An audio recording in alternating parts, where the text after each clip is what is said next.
kulankan way hagaman qaabaday wasaaradda haweenka iyo xuquuqul insaanka maamulka koonfur galbeed Soomaaliya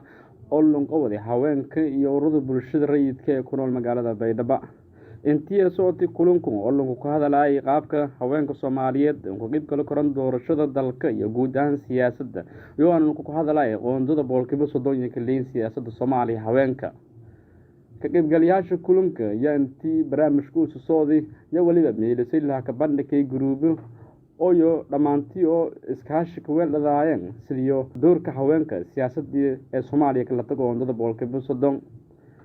intii kulankan uu soo socday wasaaradda haweenka goobjoog iyo ku haytay iyo waliba meelasay ku hadalana ahaan kumada ka qaybgalayaasha kulanka oo faa'iidooyinkii iyo ku baradeen intii kulanka uu soo socday ee haweenka Soomaaliyeed doorka siyaasadda ee kala tago qaybgalowga boqolkiiba 30 baleeray Aamina Maxamed Cabdi gee kulan intii iska ka koon may beewataha kulan abadaasi ama qaban qaabadi wasaaradda haweenka kaasoo sabab gareeyay hay'adda UNDP kulanka sayidoo ku hadalay qoondada haweenka sidii leen hormarin lahaay leen dardar gelin lahaay sidoo kale ka dhiirigeliyay gaar ahaan musharaxiinta gabdho ee oonteegan kuraasta sanadkan hada dareera 2021 ama 2022 taasaytii oo ay tawal eed leen ka baahanya wasaaradda niyadaha ka eedada taankileen baahanaa in la qabado trainingadu ama workshopyada noocan ah ama dadwadaagga ma ku qayb galan gabdho badan iska jaran qaar musharaxiin ama hamiin leen ku qayb qaadan siyaasadda qaar ka sabood gareeyaan gabdho saytii kuraasida ku mid noqdaan iyo dhalinyaro sidoo kale dur ku qaadaas sidii gabdho qoondadii dardar gelin lahaayeen unina mayba ku mid ana shaqaalaha wasaaradda gaar ahaan gabdho advocate gareeyay gabdho fadaayanayoga xilka qabada ama kursiga sayidka fadhida tuulunku ma beeta kulo eedna anfaco waan ma rajaynaa wasaaradda si badii doonta gabdhaha qayb joona oo musharaxiinta ah sidiyooga aan ka nagata dhiirigelin dhan walba wasaaradda iyada ku qayb qaadata gabdho sayidka sidoo kuraasta sayidka hela lahaay ilaa hadii nagadaas qabiil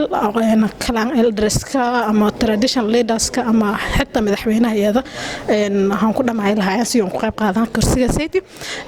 sidoo kale mayba eedlanka falanqay gabdhoga sayidka dhibaatooyinka ama iyagu ku qabsadayaan markii oga aan surman kuraasta taasaytii oo eedan badan ku mid ah in yani financial problem usjara in community sometimes challenge ka nagadaya odayalka dhaqankeena iyaga ku horjeesdaan in gabdhoga sayidka naqadan gabdho musharaxan ah ama aan surman kursiga sayidka iyo sidoo kale in iyada حتى كراسة سنة كون لقبسها هي بس badan in qofka sida musharax sanagada lacag badan wasaaradda ma badar darbiyaasi ama ka howlan taasidi aan yaray lahayd leen ku yaray ama leen ku dhimalahay gabdhoga sayid musharaxiinta kursiga sayid lacagta sayid musharax halka naqdo qoondada haweenka galata doorashada boqolkiiba 30 ma sha Allah taasna may banan la helo kore ma la deeri kore madii haweenka iyo isgarab qabsadaan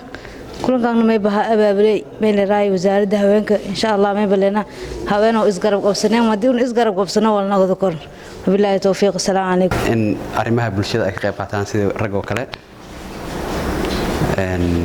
kulliye hadda boqolkiiba 30 la sheegaya in macnaha ay leeyihiin laakiin way u qalmaan runtii ka badan ilaa runtii in la gaarsiyo 40 ama 50 bismillahir rahmaanir rahiim magacayga waa Maxamed Salaad Isaaq Lifow